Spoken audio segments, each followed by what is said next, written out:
Looks like there might be a hangar door after all. Hey, welcome to part 2 of my tour through the RSI Galaxy. Since this ship is so big, I decided to break it into a few more shorter videos, this one being about the medical module.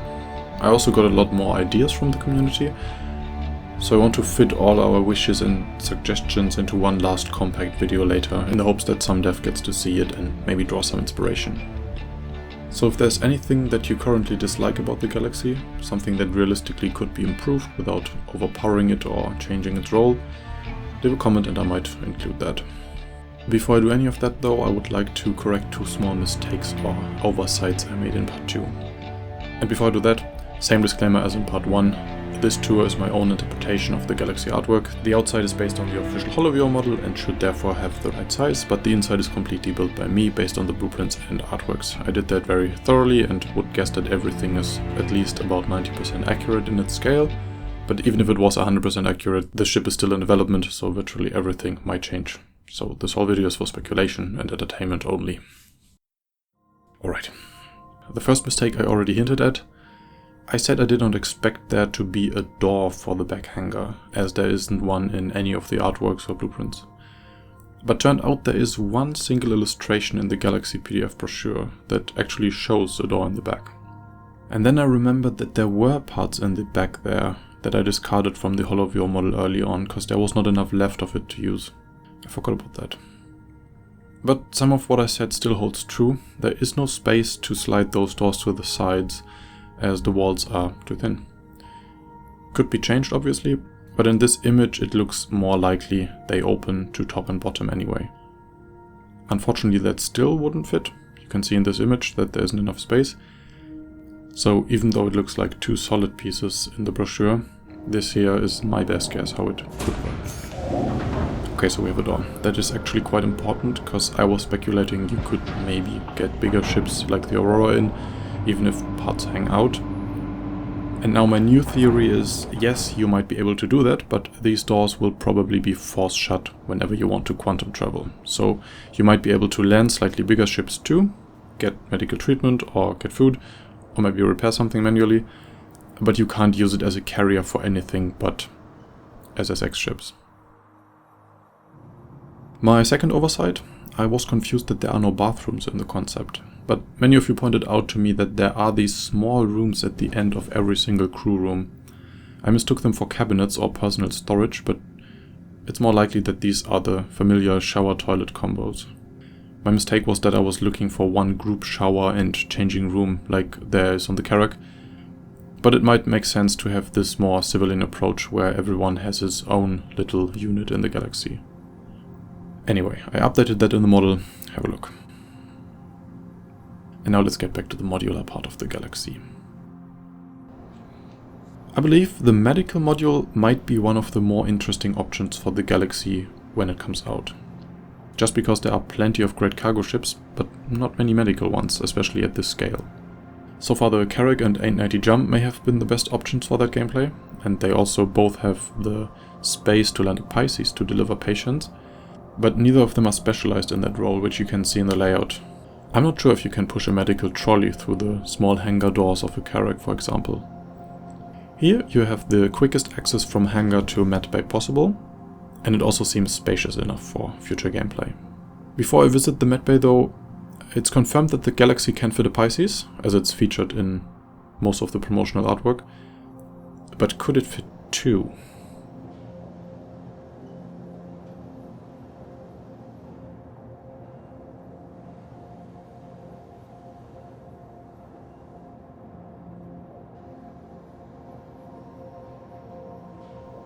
Honestly, it is so close that it's definitely within the margin of error of my reconstruction. It might be doable, because we know that even with the Pisces landed, there is still enough space for 2 32 SCU crates on the sides, but I really wouldn't count on it. Alright, now to the main attraction. The medical module introduces a big cargo lift in the middle of the module.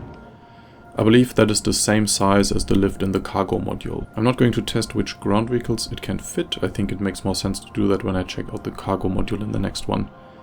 Because as long as we do not have some kind of ground-based ambulance vehicle. This will most likely be used for medical trolleys most of the time. Cut! Elevator, since there's a medical URSA dropping next year according to rumors. Oh, I didn't hear about that. Alright, change of plans, I'll need an URSA.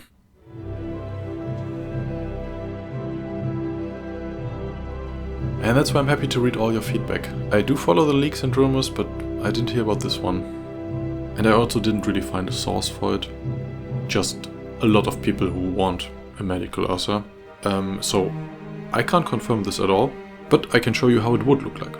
And it fits pretty perfectly, both space-wise as well as role-wise. It was pretty clear that an URSA would fit. There's one on the cargo module artwork. But yeah, I think especially this combination makes a whole lot of sense. In fact, I think this might be the reason why the medical elevator is the same size as the cargo one. I mean, which other ground vehicle of this size would make sense? For the medical trolleys, half the size as we see in the refinery module would be definitely big enough. So I think, yeah, this combination might be quite likely. Also, it looks pretty cool.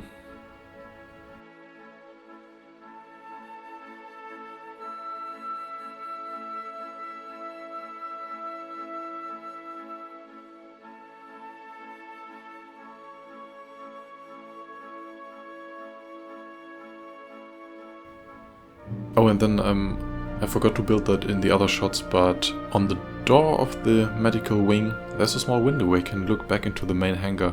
I'm not sure if this is exclusive to the medical module, but since I had to redo this shot, I thought I'd show you because I think it's pretty cool.